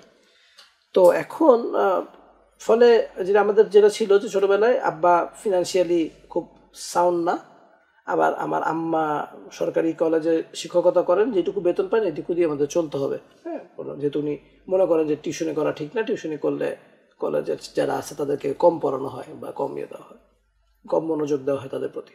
দেখুন আমরা খুব স্ট্রাগল করে বড় হয়েছি। তো স্ট্রাগল করে বড় হওয়ার একটা অনেক বড় বেনিফিট হচ্ছে, অনেক বড় সুবিধা হচ্ছে, ওই সময় খুব খারাপ লাগতো যে স্কাউটিং করি, সবাই ক্যাম্পিংয়ে যাবে, 300 টাকা লাগবে ক্যাম্প ফি আর কি। তো সেই 300 টাকা দেওয়ার মতো টাকা আম্মার নাই, আমি জানি আম্মার নাই, আমি আম্মাকে বলতেছিও না, কিন্তু আমার মনটা খুব খারাপ হয়ে আসছে, কারণ বন্ধুবান্ধব সবাই গেছে, আমি এমনি বসে আছি। এখন এই জিনিসটা বুঝি যে এই যে আমাদের কাছে টাকা ছিল না, আমাদের কাছে আমাদের একটা নেগেটিভিটি ছিল, আমাদের অনেক নেগেটিভিটি, কথাটা ঠিক না, মানে আমরা অভাবে ছিলাম। এর ফলে যেটা হয়েছে সেটা হচ্ছে যে ওই যে একটা উদ্যম আমাদের মধ্যে কাজ অটোমেটিক্যালি করতো, যে আমাকে আসলে কিছু করতে হবে, মানে অন্তত এই অবস্থায় থাকা যাবে না, হ্যাঁ, এমন কিছু করতে হবে যেন এই অবস্থাটা পরিবর্তন হয়, আর্থিক অবস্থাটা যেন পরিবর্তন হয়, এই উদ্যমটা ছিল। আব্বা আমাকে সাহায্য করা লাগবে। এখন সমস্যা হচ্ছে যে তুমি যাদের কথা বললা যে এরা উদ্যম হারায় ফেলছে, উদ্যোক্তা হয়তো দূরের কথা, উদ্যম হারায় ফেলছে, এটা কিন্তু শুধু বাংলাদেশের অবস্থা। হয়তো আমি হয়তো এই বয়সীদের সাথে একটু কম মিশি, বা আমার সাথে যারা যোগাযোগ করে এরা এই উদ্যমহীন মানুষজন আমার সাথে যোগাযোগ করে না, তারাই যোগাযোগ করে যাদের মধ্যে উদ্যম আছে, ফলে এই মানুষদেরকে আমি একটু কম দেখি বা কম চিনি। কিন্তু অ্যাজ এ হোল আমি যদি একটা সমাজের দিকে তাকাই, আমি বলতে পারি যে আরবদের মধ্যে, যেহেতু আমি আরবদের মানে বিভিন্ন অনেক সময় গেছি, দেখছি, আমি ওদের ক্ষেত্রে জিনিসটা দেখছি যে এখন আরব যুবকদের অবস্থা হচ্ছে এরকম যে এরা ভোগ ছাড়া অন্য কিছু বুঝে না, প্রচণ্ড অলস, উদ্যমহীন, কোনো ধরনের কোনো কাজকর্ম করে না। সরকার অনেক চেষ্টা করে বাধ্য করতেছে ওদেরকে কাজ করার জন্য, তারপরে খুব জায়গায় খুব যে সফল হচ্ছে এরকম না, কাজে অনেক গাফিলতি দেয় আরব পুরুষরা। তো এই যে এই অবস্থাটার কথা যখন আমি সমাজের পরিপ্রেক্ষিতে চিন্তা করি, যে বাংলাদেশ থেকে ওখানে মানুষজন গিয়ে চাকরি করে ব্যবসা করতেছে, কিন্তু ওখানকার মানুষজন কাজ করতেছে না, কারণটা হচ্ছে যে সচ্ছলতা। আমাদের মধ্যে যারা উদ্যমহীন যারা আছে তাদের ক্ষেত্রে তুমি একটা সার্ভে করে দেখিও, 99.99% তুমি পাবা যারা আসলে সচ্ছল। তার বাবা মা তাকে দিছে, অনেক বেশি দিছে, অনেক বেশি দেওয়ার ফলে যেটা হয়েছে যে তার অভাব নাই, যেহেতু তার অভাব নাই সেহেতু তার কাজ করার মোটিভেশন নাই। এইটা কিন্তু সবচেয়ে বড় সমস্যা, যে আমি যদি কাজ করার মোটিভেশন নাই থাকে, এটা মানুষের নেচারই যে আমি একটা কাজ না করলে খাবার পাই, আমি কেন কষ্ট করে কাজ করব? তো এই যে কাজ না করলেই খাবার পাইয়ের যে মেকানিজমটা আমাদের বাবা মারা বানায় রাখছে, এবং দুঃখজনকভাবে অনেক ক্ষেত্রে তারা হালাল হারামেরও তোয়াক্কা করে নাই, তারা অনৈতিকভাবে হারাম ইনকাম করছে, হারাম ইনকাম করে তাদের সন্তানদেরকে প্রাচুর্যে ডুবায় রাখছে। এটার ফলে কি হয়েছে, আল্লাহ সুবহানাহু ওয়া তাআলার তো একটা প্রতিশোধ আছে, আল্লাহ সুবহানাহু ওয়া তাআলা তো শাস্তি দেন, আখিরাতে তো শাস্তি আছে, দুনিয়াতে তাদের শাস্তি হচ্ছে যে দুনিয়াতে তো সন্তানরা এরকম উদ্যমহীন, সন্তানরা তাদের জীবনের কোনো উদ্দেশ্য থাকবে না, সে আত্মহত্যা করবে, আত্মহত্যা করার চিন্তা করবে। এই দোষটা অধিকাংশ ক্ষেত্রে বাবা মার ক্ষেত্রে খাটে, যে তারা বাবা মা তাদের সন্তানদেরকে না চাইতেই দিচ্ছেন। এবং আমি আমার বাচ্চাদের ক্ষেত্রে এই জিনিসটা করি, সেটা হচ্ছে আমরা না চাইতে কোনো কিছু দিই না, আমরা চেষ্টা করি যে কোনো একটা ইভেন কোনো একটা গিফট বা কিছু একটা, আমার সন্তানকে আমি একটা গিফট দিব, আমি এটা চিন্তা করি যে এটা জন্য একটা কাজের সাথে যুক্ত থাকে, যে তুমি এই ভালো কাজটা করছো এই কারণে তোমাকে জিনিসটা দেওয়া হচ্ছে। তো তো আমি তোমাকে কোনটা দিব? আমি তোমাকে দিব বেসিক নেসেসিটিস যেটা, মানে আমি আসলে পারলে, মানে আমার বাসায় প্রোটিন থাকে, মুরগি থাকে, নাহলে মাছ থাকে, আমি যদি পারতাম তাহলে আমি এটাও বন্ধ করে দিতাম যে প্রোটিন তুমি সপ্তাহে 1 দিন পাবা বা 2 দিন পাবা, যাতে তোমার কাছে আজকে মুরগি, তোমার মনে একটা আনন্দ হয়। তোমার তো মনে আনন্দ নেই, তুমি প্রতিদিন মুরগি খাও। তো প্রত্যেকদিন আমরা যেরকম খুব একদিন গরুর মাংস খাইতাম বা একদিন মুরগির মাংস খাইতাম, আমাদের কাছে এটা খুবই একটা মানে আকাঙ্ক্ষীয় দিন ছিল। আমি এমনি আলু ভর্তা, সবজি, ভাত, ডাল ভাত বা একটা সবজি দিয়ে, করলা ভাজি দিয়ে ভাত খাচ্ছি প্রতিদিন, এটা হচ্ছে রেগুলার। একদিন যেদিন ভালো মাছ মাংস পাইতাম সেদিনটা মনে হতো আরে ওয়াও আজকে মাছ মাংস আছে। এরকম কোনো একটা বাড়ি যদি দেখতাম যে বাড়িতে মাছ এবং মাংস একই সাথে টেবিলে থাকে, তাহলে মনে হতো আরে কত বড় লোক, মাছ মাংস আছে। এই জিনিসটা তো আমাদের দেশে এখন কমন হয়ে গেছে না? ফলে এই যে প্রাচুর্য কমন হয়ে যাওয়ার ফলে মানুষের উদ্যম হারা গেছে। এখন বাবা মা বলতে পারেন যে তাহলে আমাদের আসলে কি করা উচিত। এখানে সত্যি কথা বলতে গেলে ছেলেদের কি করা উচিত আমি একটু পরে আসতেছি, বাবা মার ব্যাপারে একটু আগে আসি। বাবা মার হচ্ছে যে আপনাদের ভাই হারাম ইনকাম বন্ধ করতে হবে। আপনি হারাম ইনকাম বন্ধ করে আপনি আপনার জাহান্নাম বানানোটা আপনি নিশ্চিত করতেছেন, আপনি জাহান্নামে যাওয়া নিশ্চিত করতেছেন। আর আপনার বাচ্চা কাচ্চারা আপনাকে কিয়ামতের দিন বলবে যে তুমি আমাকে হারাম খাওয়াইলা কেন? কারণ রাসূলুল্লাহ সাল্লাল্লাহু আলাইহি ওয়াসাল্লাম বলছেন যে যে শরীর হারাম অর্থে লালিত পালিত হয় সেটা জান্নাতে যাবে না। হইতেও পারে যে এইটা আমার সন্তানের উপর চলে আসবে যে আমার সন্তান কেন, তুমি কেন আমাকে হারাম খাওয়াইলা। তো সে আপনাকে আসলে দায়বদ্ধ করবে যে তুমি কেন হারাম খাওয়াইছো। সে যতই বলবে যে আমি চাইছি তুই ভালো থাকিস, তুমি না, তুমি আমাকে কেন হারাম খাওয়াইলা, আমি তো ভালো থাকতে চাই নাই, আমি তো ওই সময় ভালো কয়েকদিনের জন্য রাখছো, এই যে আখিরাতে তুমি আমার ঝামেলার মধ্যে ফেলাইছো, এই কথা কিন্তু বলবে, এই ছেলেমেয়েরাই বলবে। বাবা আমাকে হারাম ইনকাম বন্ধ করতে হবে, গুরুত্বপূর্ণ 1 নাম্বার। কেউ যদি বলেন যে আমি তো ভাই হারাম ইনকাম করি না, আমি হালালভাবেই আমার সচ্ছলতা আছে, সেক্ষেত্রে আপনি সহ আপনার সন্তানকে নিয়ে আপনাকে ঢাকা থেকে বেরোতে হবে। আপনাকে বিশেষ করে উত্তরাঞ্চলে যাইতে হবে।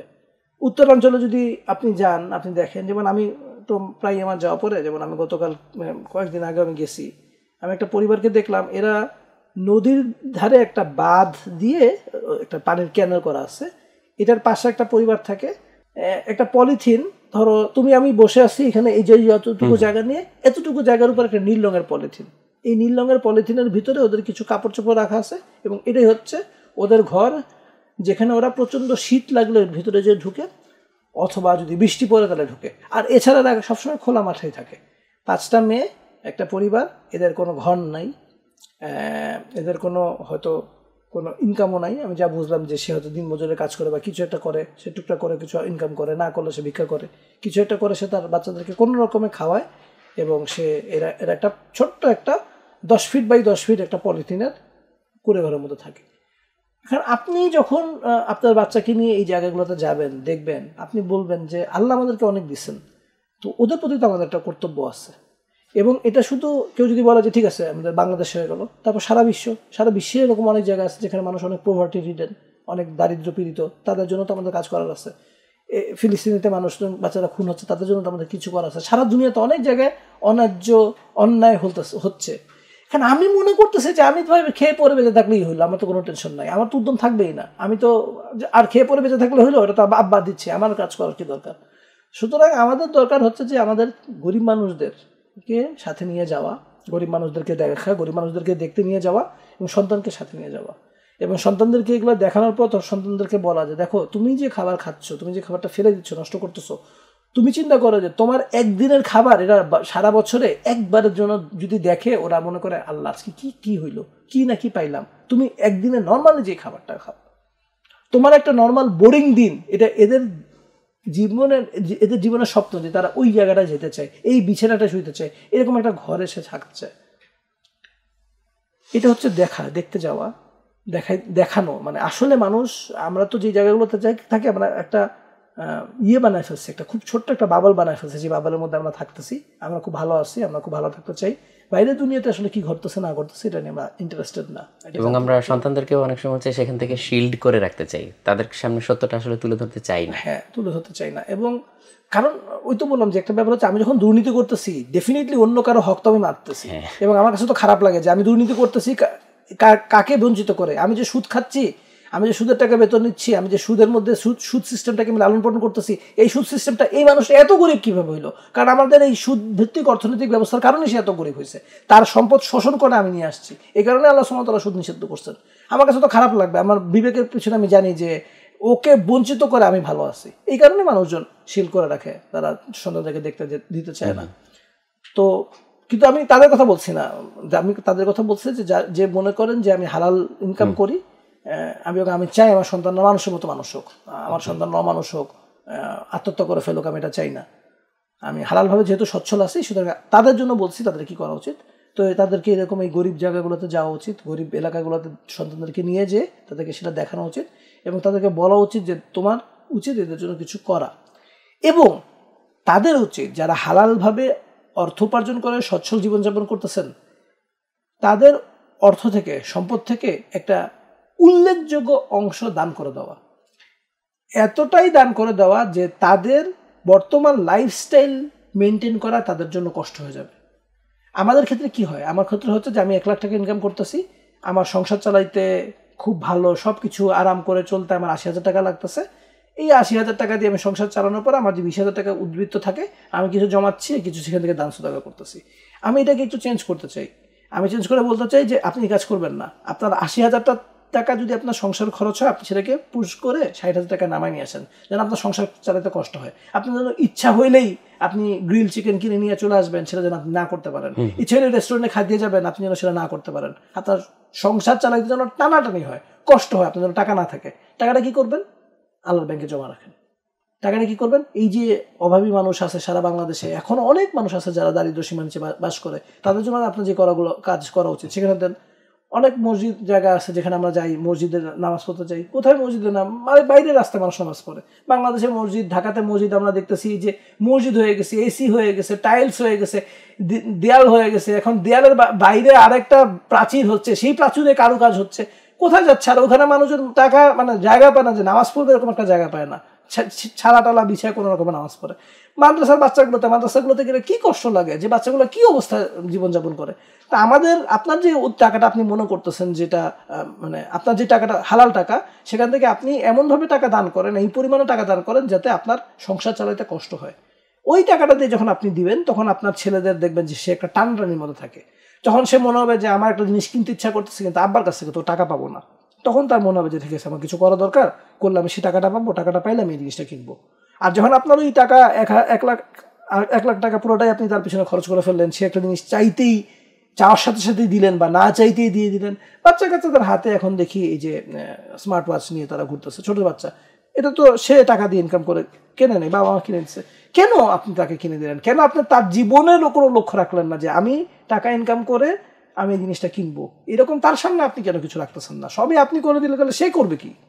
মানে এটা তো হচ্ছে একটা মানে মেন্টালিটিরও ব্যাপার। যদি আমি হচ্ছে একটা বাচ্চাকে না চাইতেই একদম লেটেস্ট স্মার্টফোনটা দিয়ে দেই, কিংবা খুব দামি হচ্ছে একটা গ্যাজেট দিয়ে দেই, ডিভাইস দিয়ে দেই, তা আসলেই তো তার হচ্ছে কোনো স্পৃহা থাকবে না যে আমি এটা অ্যাচিভ করতে পারবো বা সামহাউ আর্ন করতে পারবো। এই জিনিসটা আসলে থাকবে না।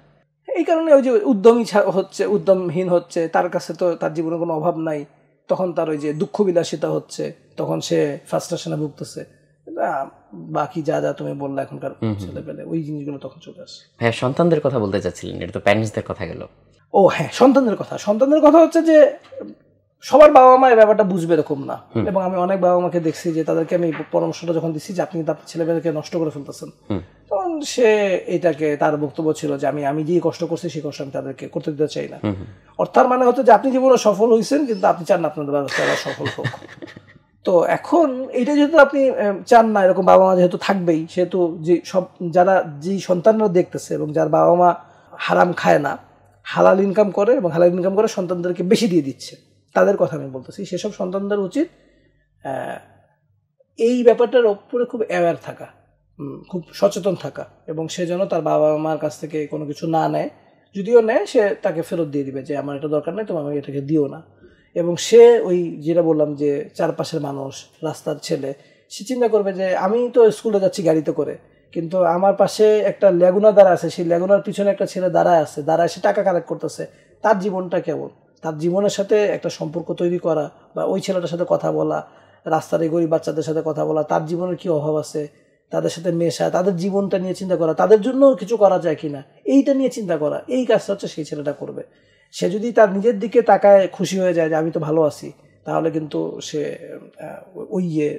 তার জীবনে কোনো লক্ষ্য থাকবে না, তাকে আখিরাতেও সে কোনো বেনিফিশিয়াল কোনো কিছু করতে পারবে না, দুনিয়াতেও সে মানে বড় কিছু করতে পারবে না, কারণ সে সমস্যাই দেখতে পাচ্ছে না। সমস্যা না দেখলে তো, সমস্যা দেখলে তো মানুষ মনে হবে যেটা সমাধান করা উচিত। সে যখন সমস্যাটা দেখতে পাচ্ছে না, তার বাবা মা তাকে দেখতে দিচ্ছে না, সেও যদি না দেখার চেষ্টা করে যে আমি দেখবো না, মানে জাস্ট শুধু খুলনাতে কেউ যদি যায়, খুলনাতে যে রুরাল যে জায়গাগুলো আছে, বিশেষ করবা যে তুমি মাইলের পর মাইল চলে যাবা, তুমি একটা জায়গা পাবা না যেখানে একটু মিষ্টি পানি পাওয়া যায়। তাহলে এই যে একটা বড় সমস্যা, সেই মিষ্টি পানি পাওয়া যাচ্ছে না, এখানে মানুষরা কি খাবে? তারা অনেক কষ্ট করে বৃষ্টির পানি ধরে রাখে, সেই বৃষ্টি পানি তারা সারা বছর খায়, অনেক তাদের রোগ, মানে গোসল রেগুলার করতে পারে না, হ্যাঁ, নোনা পানির কারণে তাদের চামড়ার অনেক ধরনের ডিজিজ হয়। তা আমি বিজ্ঞান পড়তে চাই, আমি একটা প্রবলেম, তাদের এই পানির প্রবলেমটা সলভ করতে চাই। আমি যদি এখানে কখনো না যাই, এই তাদের জীবনটা কখনো না দেখি, আমার মাথায় তো চিন্তাটাই আসবে না যে এরকমও মানুষ থাকে, তাদের জন্য তো আমার আসলে কিছু করণীয় করা উচিত, এই জিনিসগুলো আসবে না। তো সুতরাং তাদেরকে ওই বাবা মা যে বাবলটা বানিয়ে রেখেছে সেটা থেকে বের হইতে হবে, যেখানে মানুষের কষ্ট আছে, অভাব আছে, সেই জায়গাটাতে যেতে হবে, বুঝতে হবে যে আল্লাহ তাকে অনেক ভালো রাখছেন, এবং ভালো রাখছেন মানে তাকে আল্লাহ এই অবসরটা দিছেন, যে অবসর দিয়ে সে কোনো কিছু শিখতে পারে, এবং সেই শেখাটা সে কাজে লাগিয়ে এই মানুষগুলোর যে জীবনযাত্রার অবস্থা, তাদেরকে সে ওখান থেকে উঠে নিয়ে আসতে পারে। অনেক সুন্দর করে বলেছেন ভাই, আলহামদুলিল্লাহ। ভাইয়া, আপনার এই কথা থেকে হচ্ছে আরেকটা জিনিস মাথায় আসলো যে অনেকে হচ্ছে স্টুডেন্ট লাইফে বা ইয়াং বয়সে চিন্তা করে যে আমি উদ্যোক্তা হব বা উদ্যোগ নিব। আর উদ্যোক্তাদের হচ্ছে একটা সিচুয়েশনকে দেখার হয়তো একটা আলাদা লেন্স থাকে, একটা আলাদা চোখ থাকে, যে সেখান থেকে প্রবলেমটাকে ফাইন্ড আউট করে সেটাকে ব্রেকডাউন করতে পারে বা সেখান থেকে একটা সলিউশন নিয়ে চিন্তা করতে পারে, এরকম। সো অনেকে আবার হচ্ছে এই গাইডেন্সটুকুও পায় না, হয়তো তার মনের মধ্যে ইচ্ছা আছে, বাট ওই গাইডেন্স বা ওই সামান্য একটু পুশ বা হচ্ছে একটু হেল্প, ওইটার অভাবে হয়তো আবার তার সেই চিন্তাটা অনেক সময় নিভেও যায় বা চিন্তাটা হয়তো মাথা থেকে চলেও যায়, তখন আবার সেই আটপৌরে জীবনে হয়তো ব্যাক করতে বাধ্য হয়। সো এরকম যারা চাচ্ছে এই জিনিসগুলো নিয়ে কাজ করতে, চিন্তা করতে, যদি হচ্ছে ডিটেলসে না গিয়েও আপনি আপনার এক্সপিরিয়েন্স থেকে একটা দুইটা টিপস দিতে পারেন যে তুমি আসলে এইভাবে চিন্তা করো বা এই ওয়েতে চিন্তা করো বা এই রকমভাবে হচ্ছে তুমি সামনের দিকে আগাও, ওরকম হলে আপনি কি টিপস দিতেন? হ্যাঁ, এখন যে পরামর্শ যেটা বললাম, যে কোনো একটা সমস্যার দেখার যে আসলে চোখ থাকে বা একটা আপনার চোখ তৈরি করতে হয়, আমার কাছে গুরুত্বপূর্ণ ব্যাপার হচ্ছে যে ওই মাইন্ডসেটটাকে চিন্তা করা, যে আমি একটা সমস্যা নিয়ে চিন্তা করতেছি, এই সমস্যাটার সমাধান আমি আসলে কেন করব। যদি কারো এরকম হয় যে আমি আসলে শুধু টাকা কামানোর জন্য, তাহলে দেখা যাবে যে এরা আসলে খুব ভালো সলিউশন বের করতে পারে না, কারণ তার চিন্তাটা সবসময় টাকার চিন্তাটা থাকে। এবং অনেক বড় বড় উদ্যোক্তা যাদেরকে আমি দেখছি, আমি যখন তাদের ব্যাপারে একটু চিন্তা করছি বা তাদের কাজকর্ম অবজার্ভ করে দেখছি, আমি দেখছি এদেরকে কিন্তু মোটিভেট করে টাকা না, যে আমি এই প্রবলেমটা সলভ করে কত টাকা কামাই করতে পারলাম, এটা না। তাদেরকে মোটিভেট করে এই প্রবলেমটা আমি সলভ করতে পারলাম কিনা, এটা খুব কঠিন একটা কমপ্লেক্স পাজল, এই পাজলটা আমি সলভ করতে পারলাম কিনা, সলভ করতে পারার মতো তাদের একটা আনন্দ পায় তারা। তো ওই কারণে ওই মাইন্ডসেটটা একটু নিজেকে তোলা, যে আমি এই প্রবলেমটা সলভ করার চেষ্টা করতেছি। যেমন কথার কথা আমি যে কথাটাই বললাম, যে পানি, তো উপকূলীয় এলাকাতে খাবার পানির তীব্র সংকট, এটা বাংলাদেশে অনেকদিন ধরেই আছে।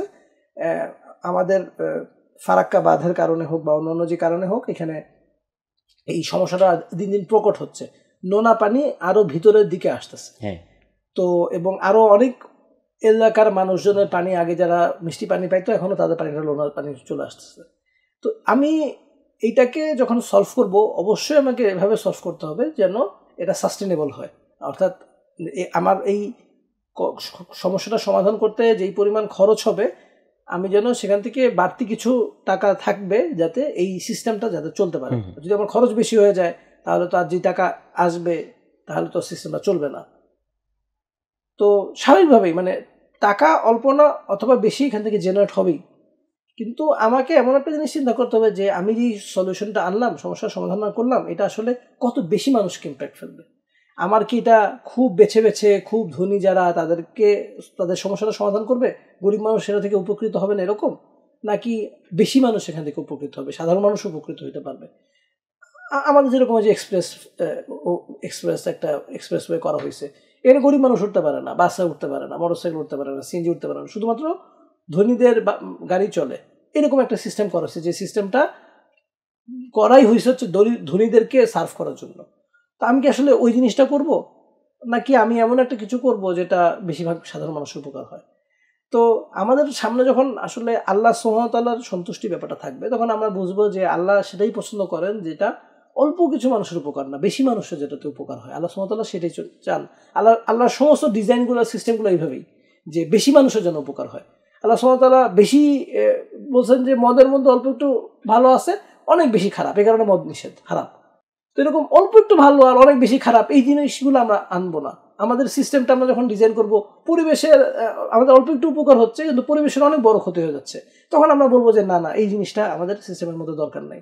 তো এই কারণে আল্লাহর সামনে দাঁড়ায় আমাদেরকে আসলে জবাবদিহি করতে হবে, আমি পরিবেশের কি ক্ষতি করলাম, সাধারণ মানুষের কি ক্ষতি করলাম, নাকি উপকার করলাম। এই জিনিসগুলো মাথায় রেখে আমরা যখনই চিন্তা করবো যে সমস্যাটার কি সমাধান, যখন আমরা সমস্যাটা সমাধান করার ক্ষেত্রে আল্লাহকে মাথায় রাখি যে আমি আল্লাহ এই সমস্যাটার এই সমাধানে আল্লাহ কি খুশি হবেন। এবার আমি অনেক সময় ব্যবসা করতে গেলে, অনেক ব্যবসার ক্ষেত্রে আমাকে অনেকে বলেন যে এটা করেন, তখন আমি দেখি যে ওটা খুব প্রিমিয়াম, মানে খুব প্রিমিয়াম মানুষকে সার্ভ করবে, খুবই দামি একটা রেস্টুরেন্ট, খুব সুপার ইন্টেরিয়র করা, ওখানে এক কাপ চা খাইতে গেলে 500 টাকা খরচ হবে, যেখানে মানুষ রাস্তার ধারে 10 টাকা চা খেতে পারে। আমি 500 টাকা কেমনে চার্জ করতেছি, 490 টাকা কেমনে চার্জ করতেছি, আমি এমন একটা পরিবেশ সৃষ্টি করছি যেটার দাম আসলে 490 টাকা। তো সেটা করে আমি 490 টাকায় টাকা ইনকাম করলাম, কিন্তু আমি কাকে সার্ভ করলাম? বাংলাদেশের সাধারণ মানুষ কি 500 টাকা দিয়ে এক কাপ চা খাইতে পারবে?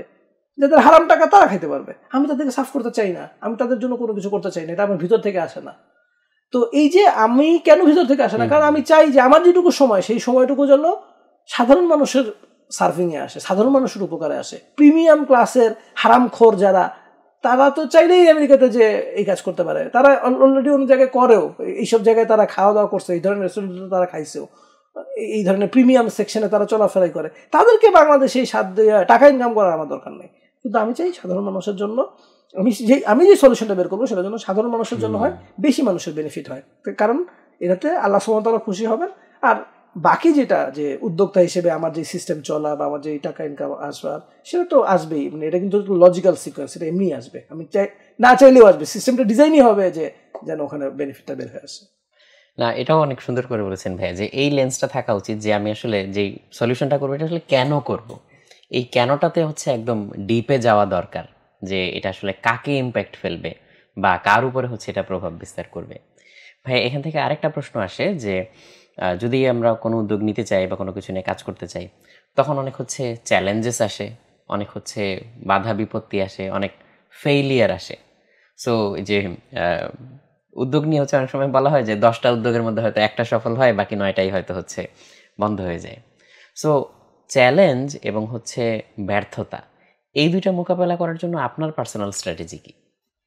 আমার পার্সোনাল স্ট্র্যাটেজি কি, আমার কাছে এটাকে মজা লাগে। আচ্ছা, মানে আমি জিনিসটাকে চেষ্টা করি, এনজয় করেন? হ্যাঁ, আমি জিনিসটাকে এনজয় করি, বা আমি জিনিসটাকে মজা লাগানোর মতো করে নিছি, যে একটা জিনিস হবে না, আমি যেভাবে চাচ্ছি সেভাবে হচ্ছে না, আমাকে আরো অনেক বেশি এফোর্ট দেওয়া লাগবে, একটা বড় চ্যালেঞ্জ আছে। তো যদি জিনিসটা খুব সহজে হয়ে যেত, তাহলে তো আমার ওরকম কাজ থাকতো না। জিনিসটা রুটিন ওয়ার্ক আমি কি করব, আমি রুটিন ওয়ার্ক, আমি একজন ম্যানেজারকে দায়িত্ব দিব, সে আসলে জিনিসটা ম্যানেজ করবে, আমার কাজ ফুরাই গেছে ওখানে।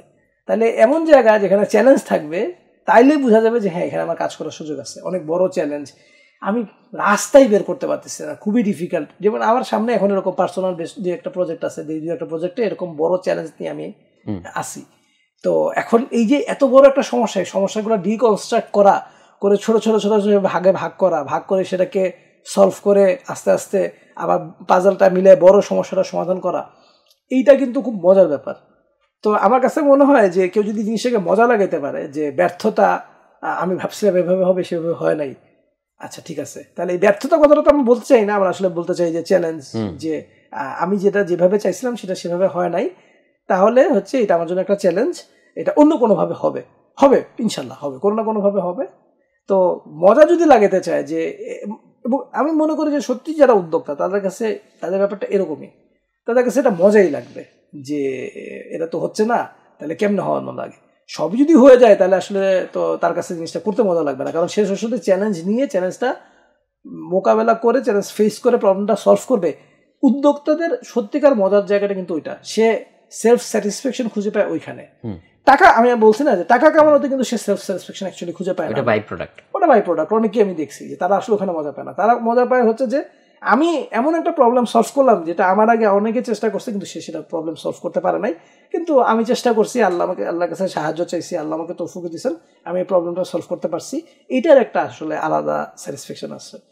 তো কেউ যদি মনে করে যে হ্যাঁ আমি এইভাবে জিনিসটাকে দেখবো, তাহলে সে আসলে উদ্যোক্তা হইতে পারবে। আর যদি সে এইভাবে না দেখে, তাহলে সে সত্যি কথা বলতে গেলে সে আসলে উদ্যোক্তা না, হইতে পারবেও না, সে উদ্যোক্তা নাও। ভাই আমরা তো অনেকক্ষণ ধরে কথা বলতেছি, সো অনেক টুকরো টাকরা বিষয় উঠে আসতেছে আমাদের আলোচনা থেকে।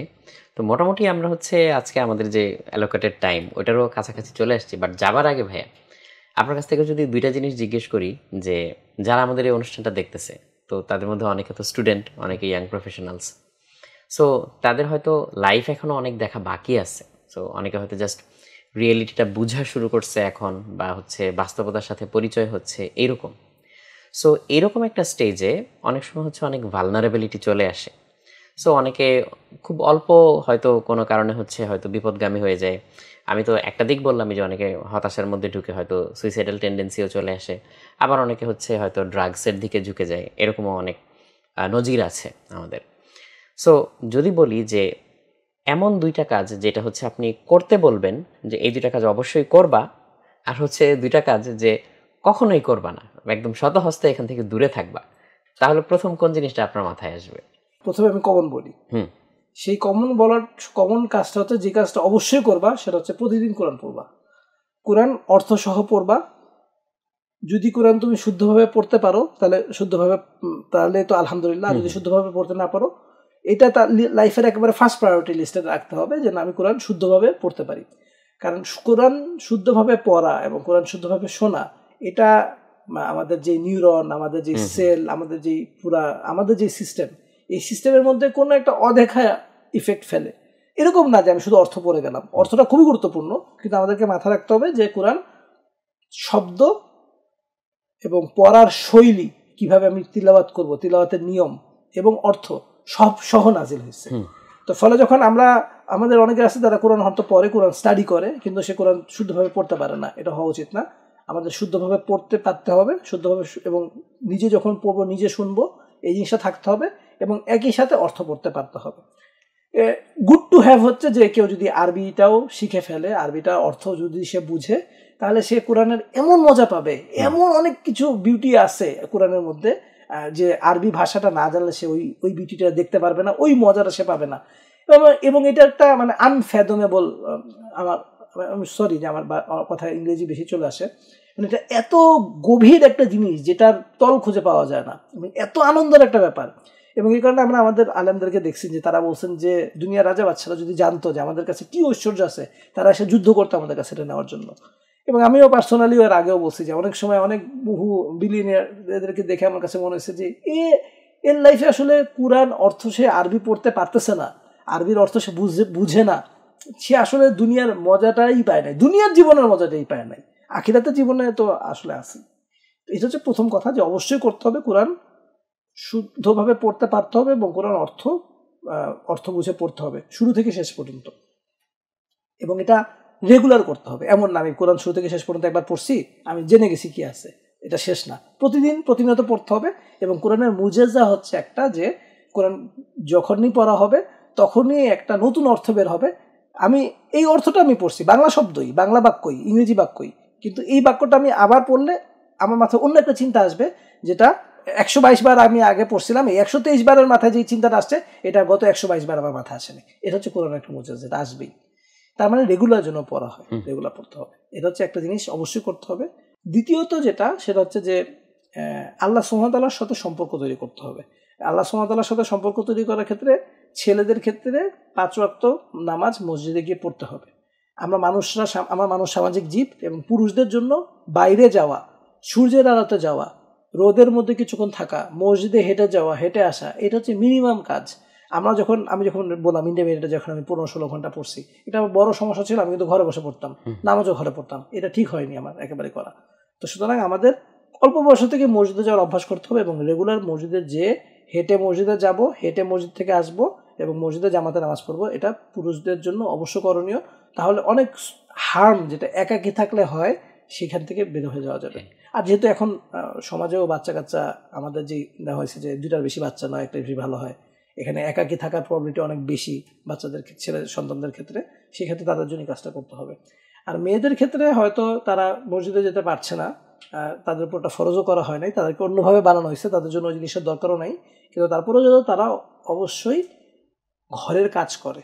মানে সলাৎ তো সময় মতো পড়বেই, মানে সলাতের কষ্টটা আমি বললাম যে পুরুষরা যেরকম হেঁটে যাচ্ছে হেঁটে আসতেছে, মেয়েদের ক্ষেত্রে সে সময় মতো সলাৎ পড়বে, যখনই নামাজের ওয়াক্ত হয়ে যাবে তখন সে নামাজে পড়ে ফেলবে, আর সে ঘরে মাকে সাহায্য করবে বা খালাকে সাহায্য করবে।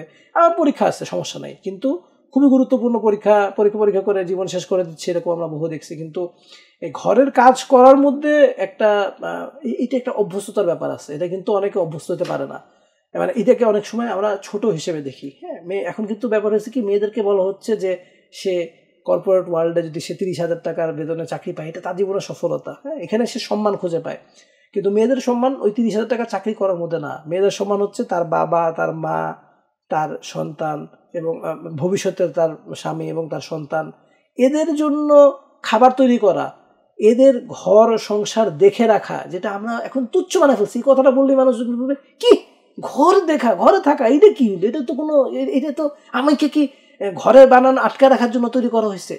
মানে এই যে আমি পরিবার, যেই পরিবার এককটা দিয়ে সমাজ তৈরি হয়, সেই পরিবারটাকে আমি একটা জেলি দিচ্ছি। আমি ভাই চাইলেই বাইরে খেতে পারি, কিন্তু আমার মায়ের হাতের খাবারের রান্না এর মধ্যে যেই ভালোবাসাটা মিশে আছে সেটা বাইরের খাবারের সাথে আমি পাবো না। এবং এখানে একটা কৃতজ্ঞতা বোধ কাজ করবে যে আমার মা আমার জন্য রান্না করতো। আমার মা যখন বুড়ো হবে তখন আমার কাছে মনে হবে যে আমার উচিত আমার মার জন্য রান্না করে দেওয়া। আমি তো অর্ডার দিয়ে দিতে পারি, আমার মায়ের বাসায় খাবার পৌঁছে গেল, খাবারটা তো ব্যাপার না, খাবার তো খাইতেই পারি, না খাইলেও কোনো সমস্যা নেই। কিন্তু যে আমি খাবারটা তাকে রান্না করলাম নিজে, তাকে বেড়ে দিলাম, বেড়ে তাকে খেতে দিলাম, এই যে কাজগুলোর মধ্যে যে ভালোবাসার অংশ আছে, এই অংশগুলো কিন্তু একটা পরিবারকে ধরে রাখে, যে যেটাকে বললাম যে জেলিং এজেন্ট বা সিমেন্টের মতো পরিবারটাকে আটকে রাখে। এই কাজগুলো পরিবারটাকে আটকে রাখে। এখন আমি ছোটবেলা থেকে মেয়েরা এই কাজগুলো সে শিখতেছে না, এগুলোকে সে ছোট কাজ মনে করে, এগুলোকে বুয়াদের কাজ মনে করে।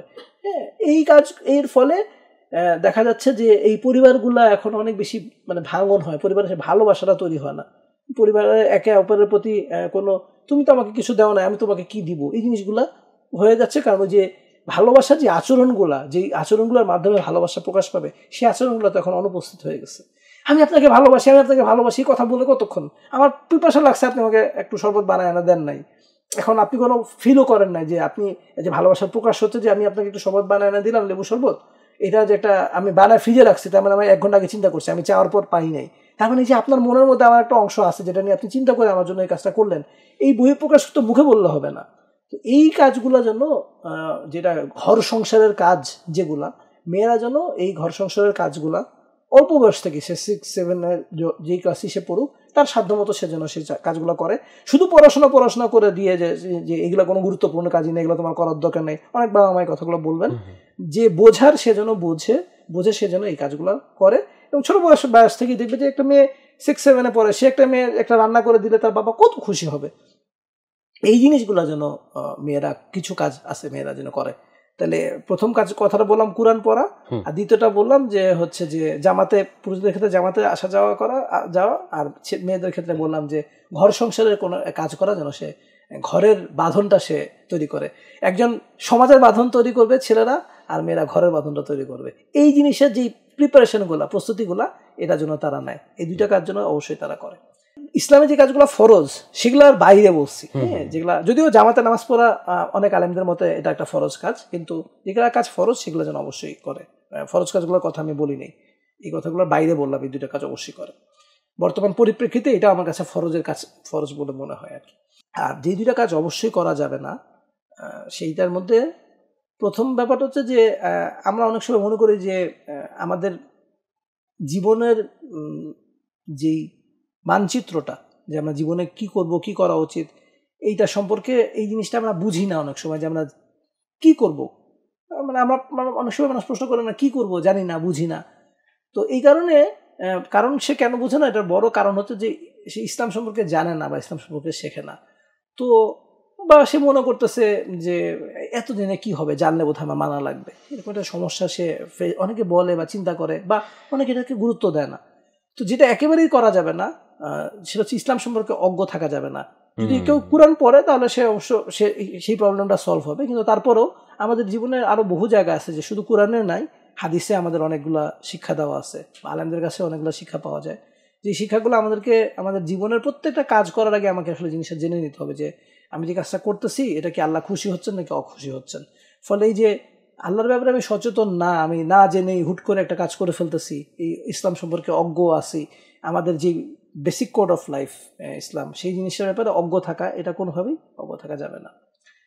আর আরেকটা জিনিস যেটা বললাম এটা হচ্ছে খাস, আম বললাম জেনারেল, সবকিছুই এটাকে কাভার করবে, কিন্তু আরেকটা সেটা যে হচ্ছে যে একটু খাস করে বলতেছি, একটু স্পেসিফিক করে বলতেছি, এই বয়সের সময় যেটা হয় সেটা হচ্ছে যে বিপরীত লিঙ্গের প্রতি আমাদের একটা আগ্রহ হয়। এই আগ্রহের কারণে অনেক সময় আমরা ফোনে কথা বলি অথবা কোচিং সেন্টারে দেখা হয়, সেখানে আমরা তাদের সাথে একটু গল্প করি, একটা সম্পর্ক তৈরি করি। অনেক সময় হয়তো কোচিং সেন্টারেও না বা ফোনেও না বা স্কুলেও হচ্ছে না, কিন্তু অনলাইনে আমি এরকম একটা সম্পর্ক আমরা তৈরি করতেছি। ওয়ার্স্ট কেস সিনারিওতে আমরা বিপরীত লিঙ্গের প্রতি আগ্রহ, তার শরীরটা কেমন এটা দেখার জন্য আমরা পর্ন সাইটে যাচ্ছি বা খারাপ জিনিসগুলো দেখতেছি, অশ্লীল জিনিস দেখতেছি। এটার একটা ভয়ঙ্কর কুপ্রভাব আছে এবং এটা ব্রেইন ডেভেলপমেন্ট ধ্বংস করে দেয় বিশেষ করে, এবং এটা কিন্তু আসলে যাইতে থাকে, আস্তে আস্তে খারাপের দিকে যাইতে থাকে। প্রথমে অনেক স্টাডিও আছে, আসলে অনেক স্টাডি আছে। এখন ওই অত ডিটেলস আমি বলতেছি না, আমি যেটা খুব সামারি বললে যে এটা আসলে একজন মানুষের জীবন, ক্যারিয়ার এবং তার সামাজিক যে পারিবারিক যে আনন্দ, সেই পারিবারিক আনন্দের প্রতিও একটা অন্তরায় দাঁড়াবে। তো এই কারণে আমরা যখন ছোট ছিলাম আমাদেরকে বলা হইতো যে কৌতূহলের বশেও নেশাকে না, যে সিগারেট খাইতে কেমন টেস্ট করে দেখি তো, এই টেস্ট করতে গিয়েও তুমি সিগারেট খাও না, হ্যাঁ মানে ড্রাগস নিতে কেমন লাগে এই ফিলিংস নেওয়ার জন্য ড্রাগস নিও না, এটা আমাদেরকে বলা হইতো। তো ওই কথাগুলো তো এখনো আছে, কৌতূহলের বশেও নেশা না, কৌতূহলের বশেও কেউ যেন ইয়াবা না খেয়ে দেখে কেমন লাগে, এবং ঠিকভাবে কৌতূহলের বশেও কেউ যেন কখনো পর্ন সাইটে সে চিন্তাও করতে পারবে না যে এইটা যার চোখের ভিতর দিয়ে যে জিনিসটা ঢুকলো, ব্রেনে পৌঁছায় গেল, এটা তার পারবে না, আবার একটু দেখি, দেখতে দেখতে দেখতে দেখতে একটা পর্যায়ে সে অ্যাডিক্টেড হয়ে যাবে। অ্যাডিক্ট হওয়ার পরে সে ওখান থেকে বেরোতে পারবে না, পড়াশোনা করতে পারবে না, তার এই জীবনটা একদম ধ্বংস হয়ে চলে যাবে, মানে একটা লুপের মধ্যে পড়ে যাবে। হ্যাঁ মানে আসক্তি ব্যাপারটাই তো এরকম, অ্যাডিকশন তো সে লুপের থেকে সে বুঝতেছে এটা খারাপ জিনিস, বেরোতে চাই, বেরোতে পারতেছে না। তো এইটা যে মানে এখন আমাদের ডিজিটাল আসক্তির যুক্ত, আগে তো নেশা শুধু ছিল, কেমিক্যাল আসক্তি ছিল, এখন কেমিক্যালের সাথে যুক্ত হয়েছে ডিজিটাল আসক্তি। তো কোনোভাবেই না, সেটার ক্ষেত্রে আমি বলবো যে এই বিপরীত লিঙ্গের প্রতি আগ্রহ প্রকাশ করতে গিয়ে পর্নে যাওয়া বা বিপরীত লিঙ্গের প্রতি অতিরিক্ত আগ্রহ প্রকাশ করা বা আগ্রহ প্রকাশ করতে গিয়ে এমন কিছু করা যেটা ইসলাম অনুমোদন দেয় না, সেটা রাত জেগে ফোনে কথা বলা হোক, ডেটিং করতে যাওয়া হোক, বাকি জিনিসগুলো হোক, এখন খুব মজা লাগবে, কিন্তু এইটার যেই জ্বালা, যেই কষ্ট, যেই খারাপ প্রভাব, এটা ভবিষ্যতে অনেক ভয়ঙ্কর, অনেক খারাপ হবে। তো আমি বলবো যে এইটা যেন কোনোভাবেই আমাদের যারা দেখতেছে তারা যেন এই জিনিসটা থেকে খুব বেঁচে থাকে। একদম আমি আগুন দেখলে যেরকম আমি আগুনে হাত দিই না, এটা ভয়ঙ্কর জিনিস, আমরা যেন এই জিনিসগুলোর ব্যাপারে ওইভাবে বেঁচে থাকার চেষ্টা করি। অনেক ধন্যবাদ ভাইয়া, মানে অনেক সুন্দর করে বলেছেন। আশা করি যারা আমরা এই অনুষ্ঠানটা দেখছি তারা এখান থেকে হচ্ছে আমাদের নিজেদের মতো করে এই লেসনগুলো নিতে পারবো। শুধু নেওয়াটাই না, কারণ একটা জিনিস হচ্ছে জানা, বোঝা আর হচ্ছে সেটাকে প্র্যাকটিসে পরিণত করা, এটার মধ্যে কিন্তু একটা বড় গ্যাপ আছে। সো জানা বোঝা পর্যন্ত হচ্ছে আমরা অনেকেই যেতে পারি, কিন্তু এটাকে প্র্যাকটিসে পরিণত করার জন্য যে ডিটারমিনেশন এবং হচ্ছে যে মেন্টাল রেজিলিয়েন্স দরকার, সেইটা হচ্ছে আমরা অনেক সময় মাস্টার করে উঠতে পারি না। সো ওই জায়গাটায় আমাদের হচ্ছে আসলে অনেক বেশি নজর দেওয়া উচিত বা হচ্ছে ইফোর্টটা ওইখানে দেওয়া উচিত। তো ভাইয়াকে অনেক ধন্যবাদ আজকে আমাদেরকে এই সময়টা দেওয়ার জন্য। দর্শক আপনাদেরকেও ধন্যবাদ এই আলোচনাটা শোনার জন্য, এবং আমি খুব করে আশা করব যে ইনশাল্লাহ আমরা আজকের এই আলোচনা থেকে আমাদের মতো করে আমাদের জীবনের জন্য হচ্ছে লেসনগুলো নিতে পারবো, টিপসগুলো নিতে পারবো, যেগুলো ভাইয়া অনেক সুন্দর করে এক্সপ্লেন করেছেন আজকে, এবং এর মাধ্যমে আমাদের জীবনটা যাতে আগের চেয়েও আরেকটু সুন্দর হয়, আরেকটু যাতে আমরা হচ্ছে সামনের দিকে পজিটিভলি এগিয়ে যেতে পারি। সো এই দোয়া রইল, এবং ভাইয়াকে আবারও ধন্যবাদ জানিয়ে আমরা আজকে বিদায় নিচ্ছি। আসসালামু আলাইকুম। ওয়া আলাইকুম আসসালাম ওয়া রাহমাতুল্লাহ। সুবহানাকাল্লাহুম্মা ওয়া বিহামদিকা আশহাদু আল্লা ইলাহা ইল্লা আনতা আস্তাগফিরুকা ওয়া আতুবু ইলাইক।